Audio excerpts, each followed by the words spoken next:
ॐ अस्य आदित्यहृदयस्तोत्रस्यागस्त्य ऋषिः अनुष्टुप् छन्दः आदित्यहृदय भूतो भगवान् ब्रह्मा देवता निरस्ताशेष विघ्नतया ब्रह्मविद्या सिद्धौ सर्वत्र जय सिद्धौ च विनियोगः। ॐ भूर्भुवः स्वः तत्सवितुर्वरेण्यं भर्गो देवस्य धीमहि धियो यो नः प्रचोदयात्।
शोकप्रशमन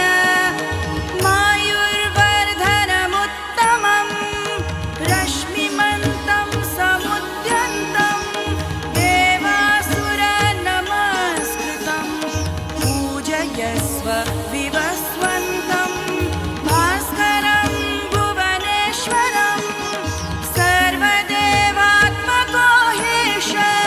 तेजस्वी रश्मिभावनः देवासु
नमस्ते सर्वभक्षाय रौद्राय वपुषे नमः।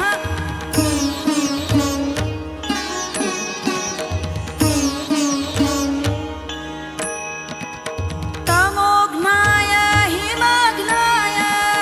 शत्रुघ्नाय मितात्मने कृतघ्नघ्नाय देवाय ज्योतिषां पतये नमः। तप्तचामीकराभाय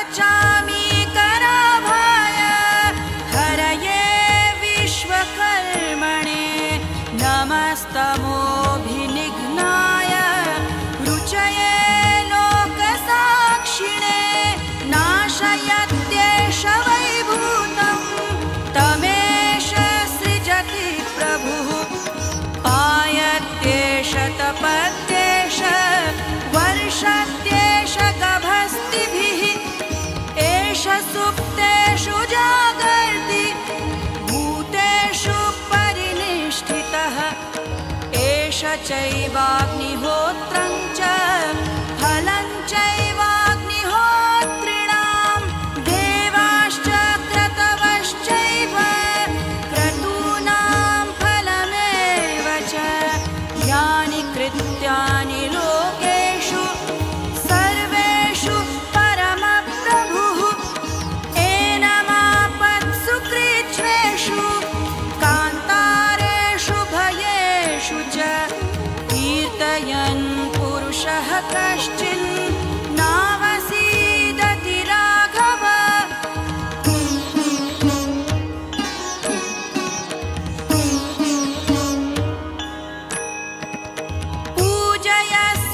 पूजयस्वैनमेकाग्रो देवदेवं जगत्पतिम् एतत्त्रिगुणितं जप्त्वा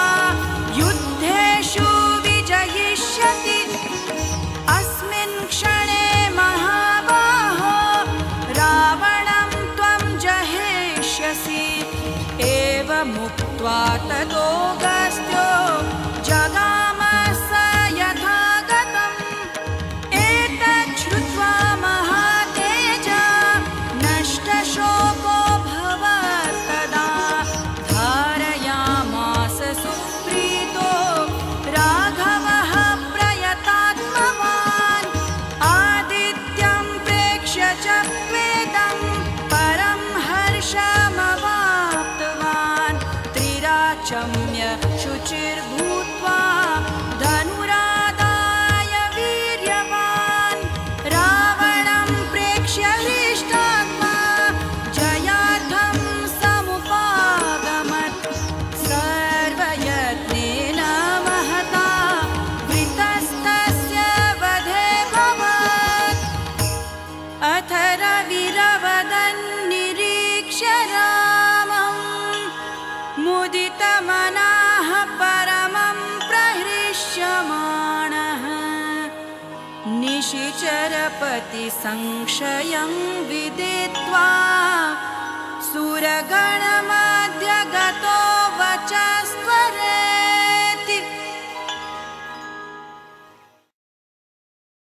ॐ अस्य आदित्यहृदयस्तोत्रस्यागस्त्य ऋषिः अनुष्टुप् छन्दः आदित्यहृदय भूतो भगवान् ब्रह्मा देवता निरस्ताशेष विघ्नतया ब्रह्मविद्या सिद्धौ सर्वत्र जय सिद्धौ च विनियोगः। ॐ भूर्भुवः स्वः तत्सवितुर्वरेण्यं भर्गो देवस्य धीमहि धियो यो नः प्रचोदयात्। ॐ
शमन मायुर्वर्धनमुत्तमं रश्मिमन्तं समुद्यन्तं देवासुरनमस्कृतं पूजयस्व विवस्वन्तं भास्करं भुवनेश्वरं सर्वदेवात्मको हेश तेजस्वी रश्मिभावनः एष देवासुरगणा लोकान् पाति गभस्तिभिः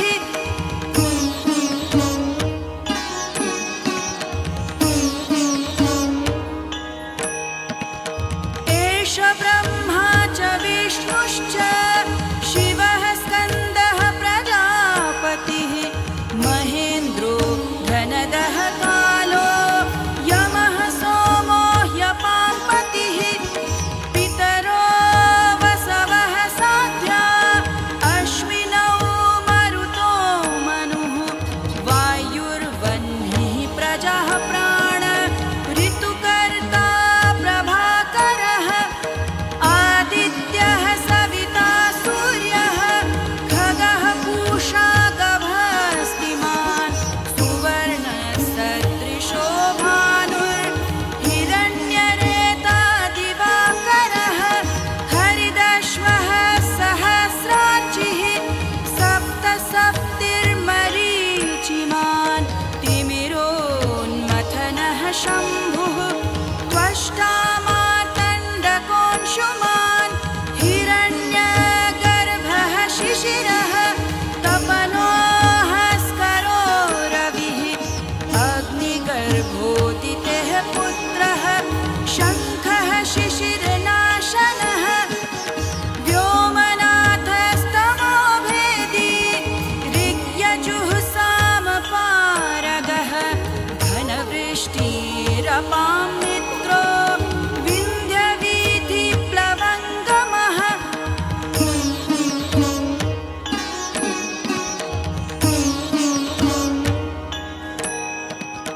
आतपी मण्डली मृत्युः पिङ्गलः सर्वतापनः कविर्विश्वो महातेजा रक्तः सर्वभवोद्भवः नक्षत्रग्रहताराणामधिपो विश्वभावनः तेजसामपि तेजस्वी द्वादशात्मन्नमोऽस्तु ते नमः पूर्वाय गिरये पश्चिमायाद्रये नमः ज्योतिर्गणानां पतये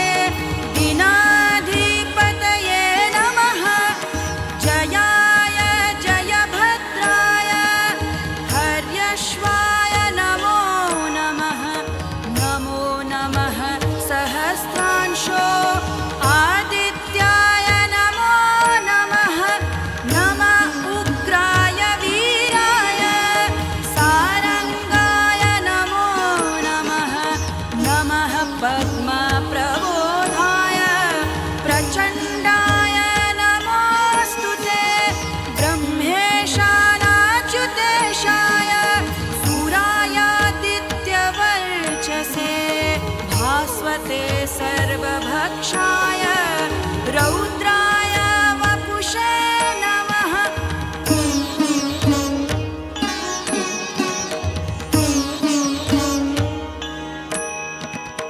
तमोघ्नाय हिमघ्नाय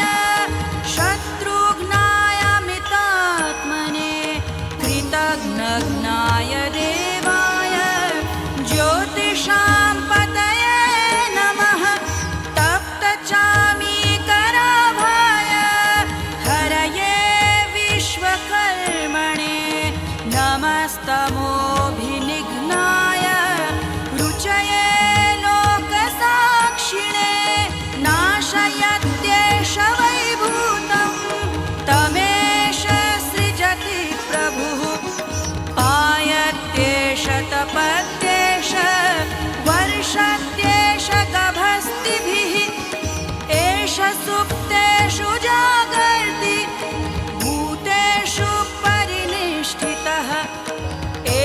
चैवाग्निहोत्रं च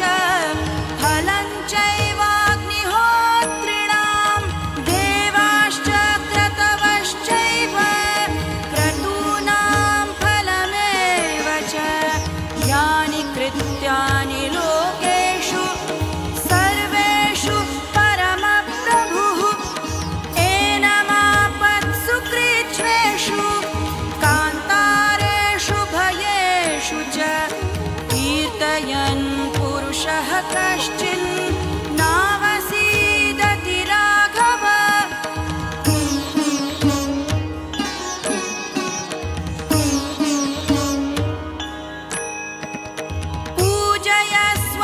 पूजयस्वैनमेकाग्रो देवदेवं जगत्पतिम् एतत्त्रिगुणितं जप्त्वा युद्धेषु विजयिष्यति अस्मिन् क्षणे महाबाहो रावणं त्वं जहेष्यसि एवमुक्त्वा ततोऽगस्त्यो जगाम स यथागतम् एतत् श्रुत्वा महातेजा नष्टशोको भवत्तदा धारयामास सुप्रीतो राघवः प्रयतात्मवान् आदित्यं प्रेक्ष्य च वेदं परं हर्षमवाप्तवान् त्रिराचम्य शुचिर्भूत्वा धनुरादाय वीर्यवान् रावणं प्रेक्ष्य हृष्टात्मा जयार्थं समुपागमत् सर्वयत्नेन महता वृतस्तस्य वधे भवत् अथ रविरवदन्निरीक्ष्य रामं मुदितमनाः परमं प्रहृष्यमाणः निशिचरपतिसंशयं विदित्वा सुरगणमध्यगतो वचस्त्वरेति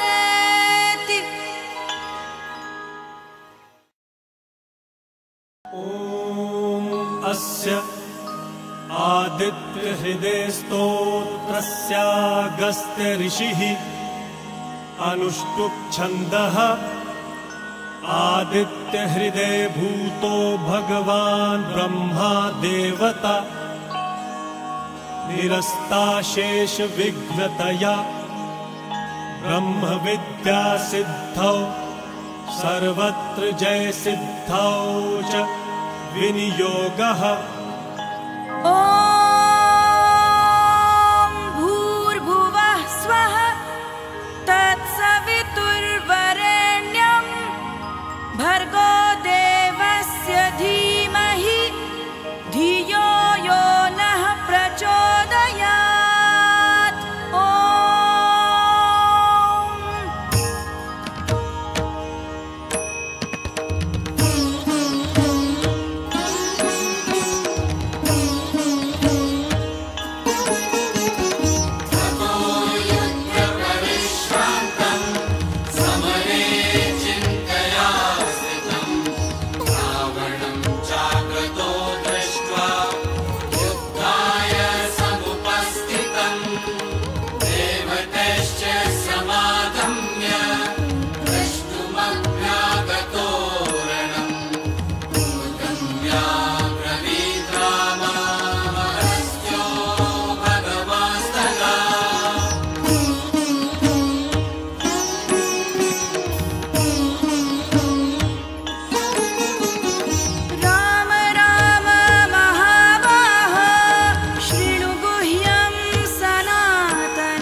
शोकप्रशमन माय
सरस्वते सर्वभक्षाय रौद्राय वपुषे नमः।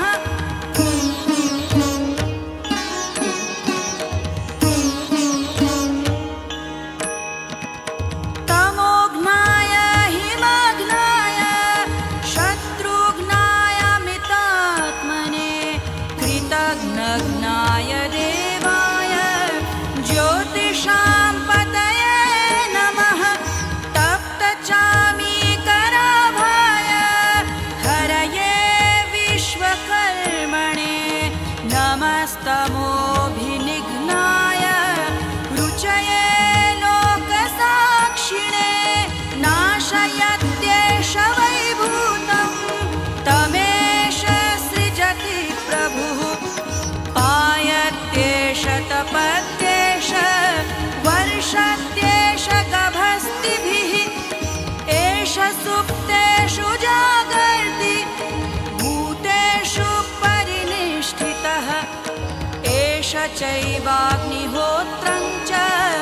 फलं चैवाग्निहोत्रिणां देवाश्च क्रतवश्चैव क्रतूनां फलमेव च यानि कृत्यानि लोकेषु सर्वेषु परमप्रभुः एनमापत्सु कृच्छ्रेषु कान्तारेषु भयेषु च कीर्तयन् पुरुषः कश्चिन्नावसीदति राघव।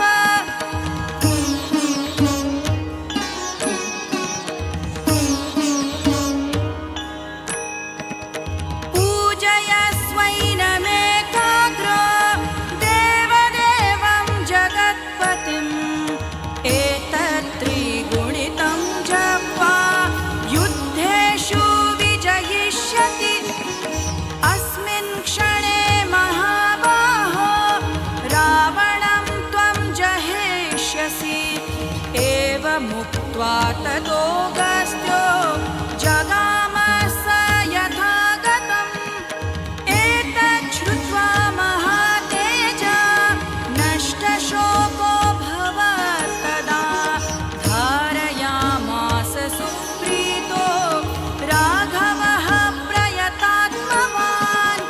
आदित्यं प्रेक्ष्य च वेदं परं हर्षमवाप्तवान्। त्रिराचम्य शुचिर्भूत्वा धनुरादाय वीर्यवान् रावणं प्रेक्ष्य हृष्टात्मा जयार्थं समुपागमत्। सर्वयत्नेन महता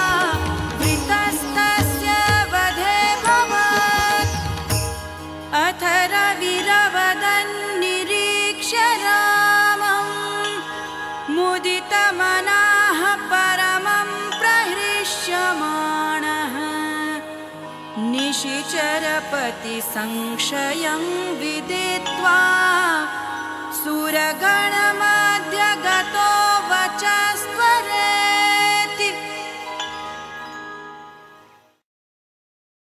ॐ अस्य आदित्यहृदे स्तोत्रस्यागस्त्य ऋषिः अनुष्टुप् छन्दः आदित्यहृदे भूतो भगवान् ब्रह्मा देवता निरस्ताशेष विघ्नतया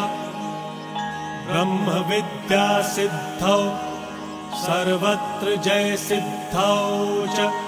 विनियोगः। ॐ भूर्भुवः स्वः तत्सवितुर्वरेण्यं भर्गो देवस्य धीमहि धियो यो नः प्रचोदयात्। ॐ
शमन मायुर्वर्धनमुत्तमं रश्मिमन्तं समुद्यन्तं देवासुरनमस्कृतं पूजयस्व विवस्वन्तं भास्करं भुवनेश्वरं सर्वदेवात्मको ह्येष तेजस्वी रश्मिभावनः एष देवासुरगणा लोकान् पाति गभस्तिभिः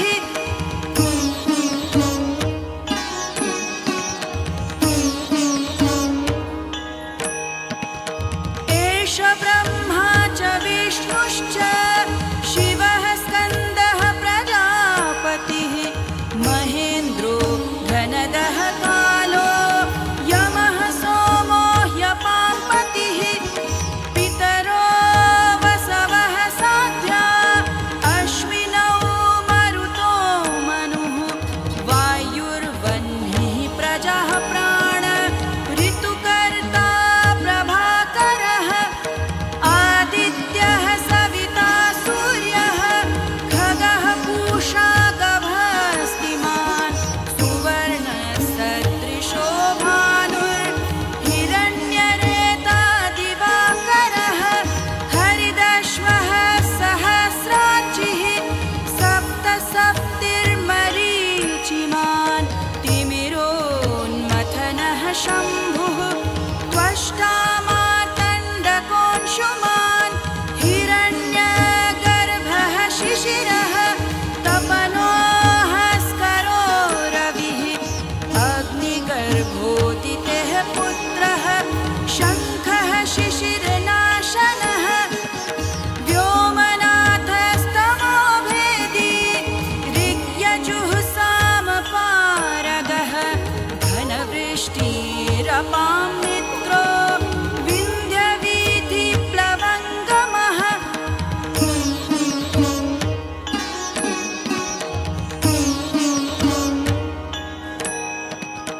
आतपी मण्डली मृत्युः पिङ्गलः सर्वतापनः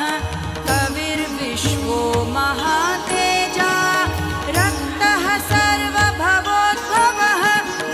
नक्षत्रग्रहताराणामधिपो विश्वभावनः तेजसामपि तेजस्वी द्वादशात्मन्नमोऽस्तु ते नमः पूर्वाय गिरये पश्चिमायात्रये नमः ज्योतिर्गणानां पतये दिनाधिपतये नमः जयाय जयभद्राय हर्यश्वाय नमो नमः नमो नमः सहस्रांशो आदित्याय नमो नमः नमः उग्राय वीराय सारङ्गाय नमो नमः नमः पद्मप्रबोधाय प्रचण्डाय नमोऽस्तु ते ब्रह्मेशानाच्युतेशाय सूरायादित्यवर्चसे भास्वते सर्वभक्षाय रौद्राय वपुषे नमः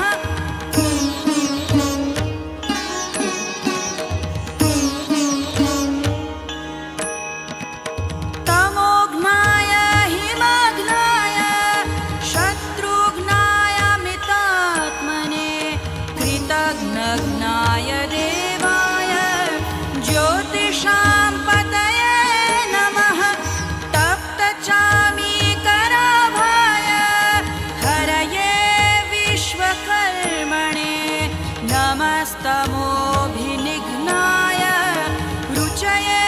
लोकसाक्षिणे नाशयत्येष वैभूतं तमेष सृजति प्रभुः पायत्येष तपत्येष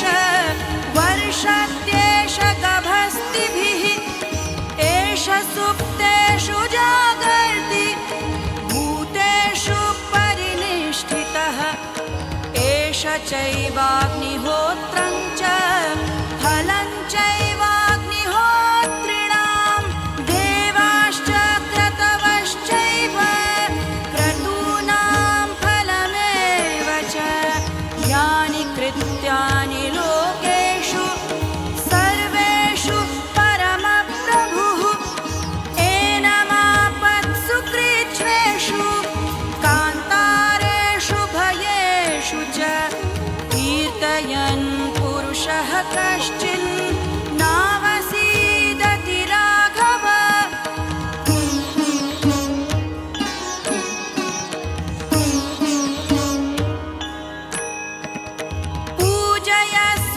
पूजयस्वैनमेकाग्रो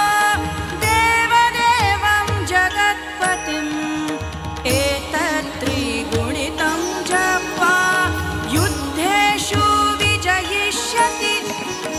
अस्मिन् क्षणे महाबाहो रावणं त्वं जहेष्यसि एवमुक्त्वा ततोऽगस्त्यो जगाम स यथागतम् एतत् श्रुत्वा महातेजा नष्टशोको भवत्तदा धारयामास सुप्रीतो राघवः प्रयतात्मवान् आदित्यं प्रेक्ष्य च प्रेतं परं हर्षमवाप्तवान् त्रिराचम्य शुचिर्भूत्वा धनुरादाय वीर्यवान् रावणं प्रेक्ष्य हृष्टात्मा जयार्थं समुपागमत् सर्वयत्नेन महता वृतस्तस्य वधे भवत् अथ रविरवदन्निरीक्ष्य रामं मुदितमनः परमं प्रहृष्यमाणः निशिचरपतिसंशयं विदित्वा सुरगणमध्यगतो वचस्त्वरेति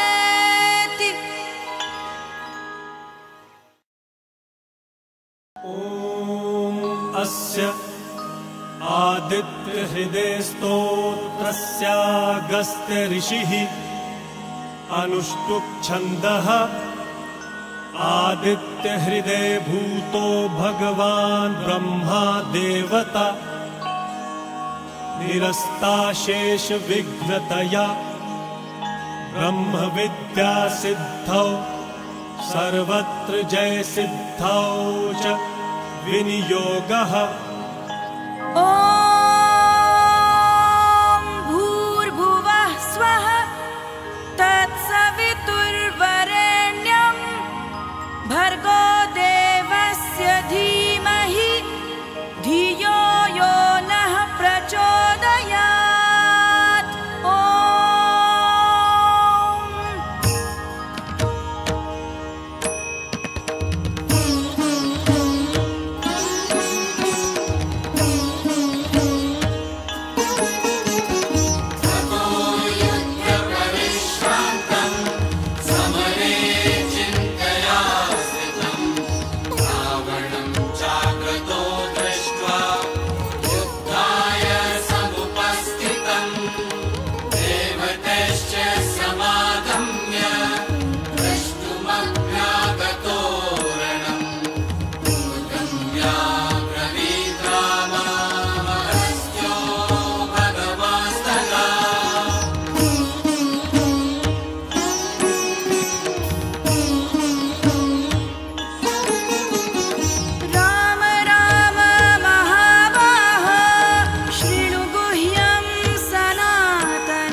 शोकप्रशमन मायु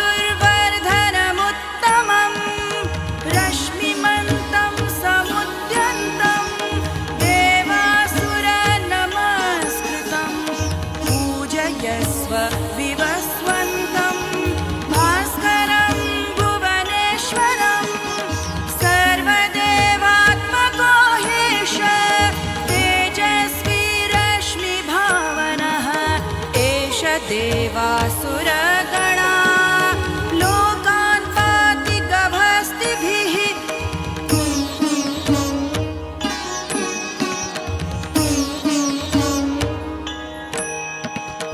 एष ब्रह्मा च विष्णुश्च शिवः स्कन्दः प्रजापतिः महेन्द्रो धनदः कालो यमः सोमो ह्यपाम्पतिः पितरो वसवः साध्या अश्विनौ मरुतो मनुः वायुर्वह्निः प्रजाः प्राण ऋतुकर्ता प्रभाकरः आदित्यः सविता सूर्यः खगः पूषा गभस्तिमान् सुवर्णसदृशो भानुर्हिरण्यरेता दिवाकरः हरिदश्वः सहस्रार्चिः सप्तसप्तिर्मरीचिमान् तिमिरोन्मथनः शम्भुः त्वष्टा मार्तण्डकोऽंशुमान् हिरण्यगर्भः शिशिरः तपनो हस्करो रविः अग्निगर्भोदितेः पुत्रः शङ्खः शिशिरनाशनः व्योमनाथस्तमो भेदी ऋग्यजुः सामपारगः घनवृष्टिरपां मित्रो विन्ध्यवीथिप्लवङ्गमः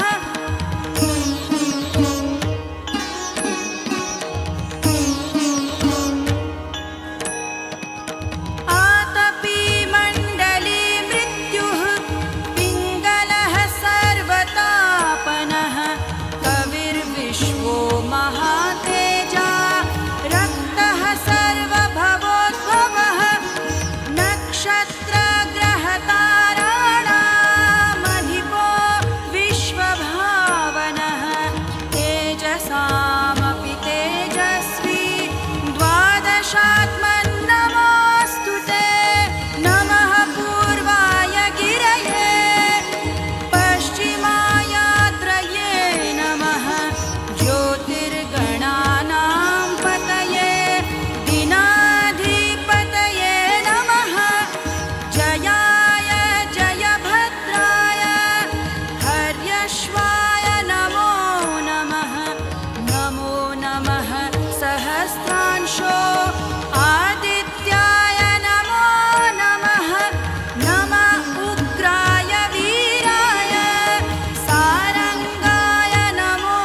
नमः नमः पद्मप्रबोधाय प्रचण्डाय नमोऽस्तु ते ब्रह्मेशानाच्युतेशाय सूरायादित्यवर्चसे भास्वते सर्वभक्षाय रौद्राय वपुषे नमः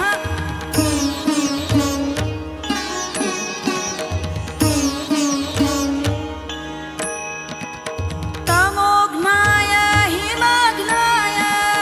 शत्रुघ्नाय मितात्मने कृतघ्नघ्नाय देवाय ज्योतिषां पतये नमः तप्तचामीकराभाय हरये विश्वकर्मणे नमस्तमोभिनिघ्नाय रुचये लोकसाक्षिणे नाशयत्येष वैभूतं तमेष सृजति प्रभुः पायत्येष तपत्येष वर्षत्येष गभस्तिभिः एष सुप्तेषु जागर्ति भूतेषु परिनिष्ठितः एष चैवाग्निहोत्रं च फलं चैवाग्निहोत्रिणां देवाश्च क्रतवश्चैव क्रतूनां फलमेव च यानि कृत्यानि लोकेषु सर्वेषु परमप्रभुः एनमापत्सु कृच्छ्रेषु कान्तारेषु भयेषु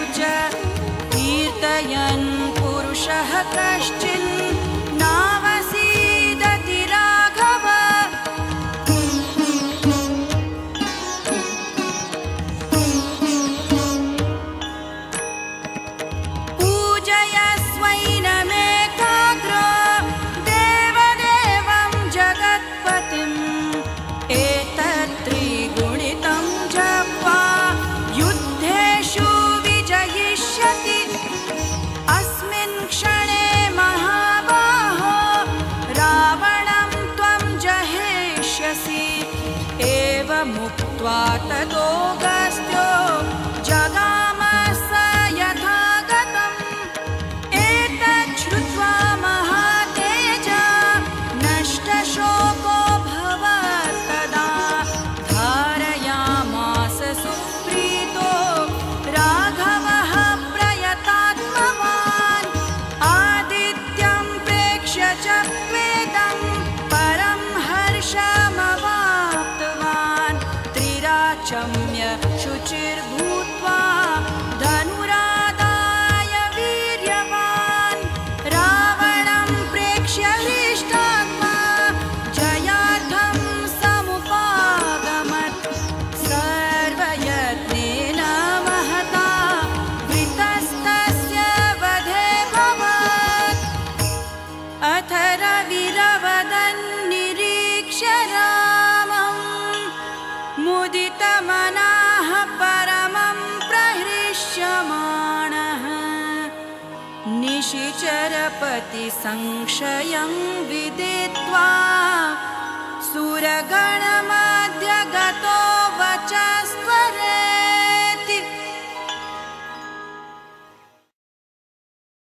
ॐ अस्य आदित्यहृदयस्तोत्रस्यागस्त्य ऋषिः अनुष्टुप् छन्दः आदित्यहृदये भूतो भगवान् ब्रह्मा देवता निरस्ताशेषविघ्नतया ब्रह्मविद्या सिद्धौ सर्वत्र जयसिद्धौ च विनियोगः ॐ भूर्भुवः स्वः तत्सवितुर्वरेण्यं भर्गो देवस्य धीमहि धियो यो नः प्रचोदयात् ॐ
शोकप्रशमन मायुर्वर्धनमुत्तमं रश्मिमन्तं समुद्यन्तं देवासुरनमस्कृतं पूजयस्व विवस्वन्तं भास्करं भुवनेश्वरं सर्वदेवात्मको ह्येष तेजस्वी रश्मिभावनः एष देवासुरगणा लोकान् पाति गभस्तिभिः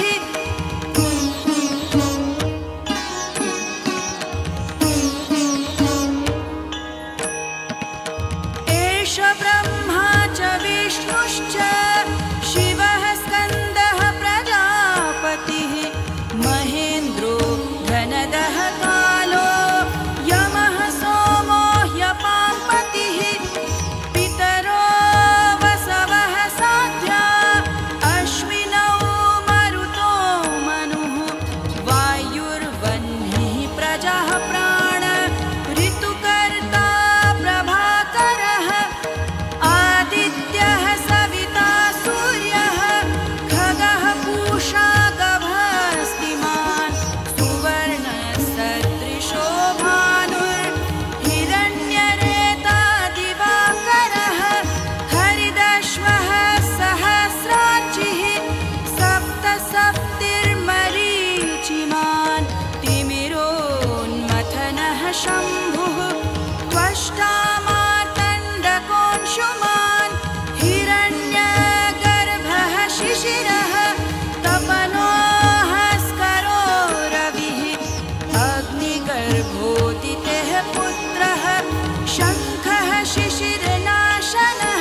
विष्टपां मित्रो विन्ध्यवीथिप्लवङ्गमः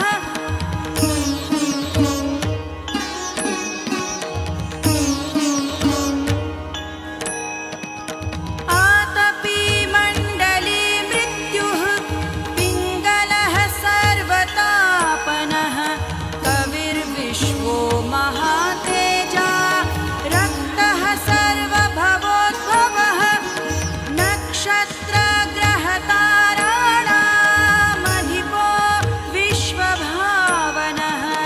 तेजसामपि तेजस्वी द्वादशात्मन्नमोऽस्तु ते नमः पूर्वाय गिरये पश्चिमायात्रये नमः ज्योतिर्गणानां पतये दिनाधिपतये नमः जयाय जयभद्राय हर्यश्वाय नमो नमः नमो नमः सहस्रांशो आदित्याय नमो नमः नम उग्राय वीराय सारंगाय नमो नमः नमः पद्मप्रबोधाय प्रचण्डाय नमोऽस्तु ते ब्रह्मेशानाच्युतेशाय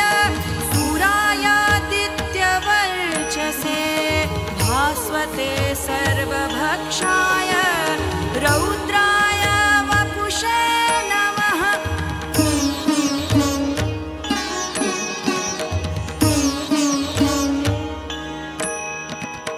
तमोघ्नाय हिमघ्नाय शत्रुघ्नाय मितात्मने कृतघ्नघ्नाय देवाय ज्योतिषां पतये नमः तप्तचामीकराभाय हरये विश्वकर्मणे नमस्तमोभिनिघ्नाय रुचये लोकसाक्षिणे नाशयत्येष वैभूतं तमेष सृजति प्रभुः पायत्येष तपत्येष वर्षत्येष गभस्तिभिः एष सुप्तेषु जागर्ति भूतेषु परिनिष्ठितः एष चैवाग्निहोत्रं च फलं चैवाग्निहोत्रिणां देवाश्च क्रतवश्चैव क्रतूनां फलमेव च यानि कृत्यानि लोकेषु सर्वेषु परमप्रभुः एनमापत्सु कृच्छ्रेषु कान्तारेषु भयेषु च कीर्तयन् पुरुषः कश्चिन् नावसीदति राघव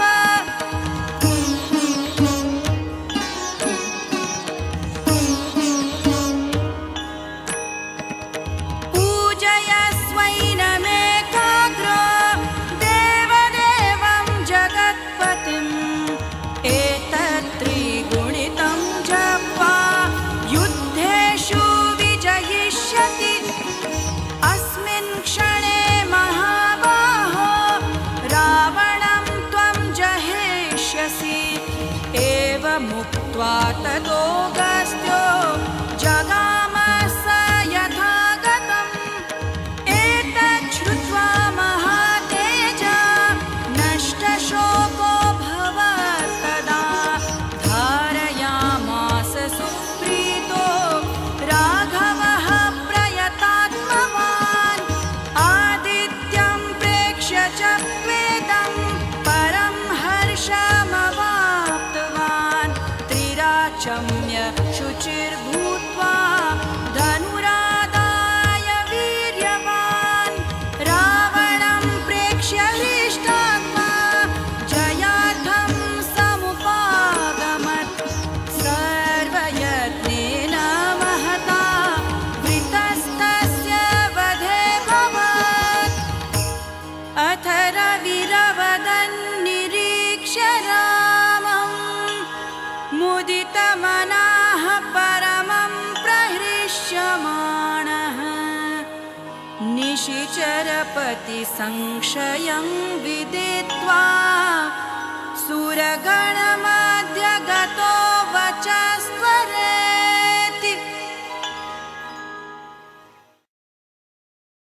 ॐ अस्य आदित्यहृदयस्तोत्रस्यागस्त्य ऋषिः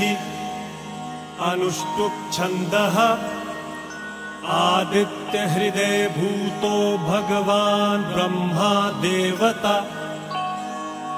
निरस्ताशेष विघ्नतया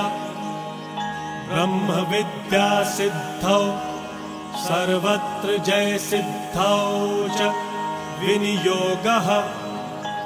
ॐ भूर्भुवः स्वः तत्सवितुर्वरेण्यं भर्गो देवस्य धीमहि धियो यो नः प्रचोदयात्।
शोकप्रशमन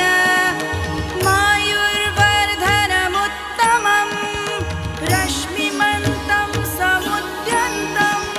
देवासुरनमस्कृतं पूजयस्व विवस्वन्तं भास्करं भुवनेश्वरं सर्वदेवात्मको हेश तेजस्वी रश्मिभावनः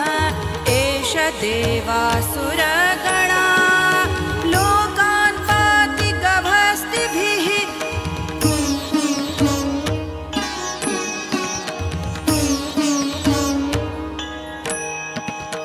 एष ब्रह्मा च विष्णुश्च शिवः स्कन्दः प्रजापतिः महेन्द्रो धनदः कालो यमः सोमो ह्यपाम्पतिः पितरो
जगन्नग्नाय देवाय ज्योतिषां पतये नमः तप्तचामीकराभाय हरये विश्वकर्मणे नमस्तमोभिनिघ्नाय रुचये लोकसाक्षिणे नाशयत्येष वैभूतं तमेष सृजति प्रभुः पायत्येष तपत्येष वर्षत्येष गभस्तिभिः एष सुप्तेषु जागर्ति भूतेषु परिनिष्ठितः एष चैवाग्निहोत्रं च फलं चैवाग्निहोत्रिणां देवाश्च क्रतवश्चैव क्रतूनां फलमेव च यानि कृत्यानि लोकेषु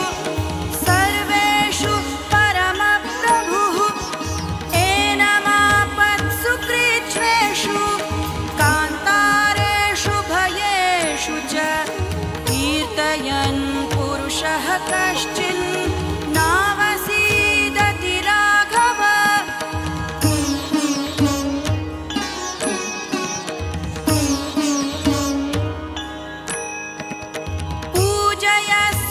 पूजयस्वैनमेकाग्रो देवदेवं जगत्पतिम् एतत्त्रिगुणितं जप्त्वा युद्धेषु विजयिष्यति अस्मिन् क्षणे महाबाहो रावणं त्वं जहेष्यसि एवमुक्त्वा ततोऽगस्त्यो जगाम स यथागतम् एतत् श्रुत्वा महातेजा नष्टशोको भवत्तदा धारयामास सुप्रीतो राघवः प्रयतात्मवान्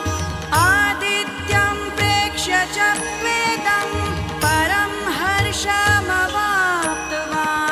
त्रिराचम्य शुचिर्भूत्वा धनुरादाय वीर्यवान् रावणं प्रेक्ष्य हृष्टात्मा जयार्थं समुपागमत् सर्वयत्नेन महता वृतस्तस्य वधे भवत् अथ रविरवदन्निरीक्ष्य रामं मुदितमनाः परमं प्रहृष्यमाणः निशिचरपतिसंशयं विदित्वा सुरगणं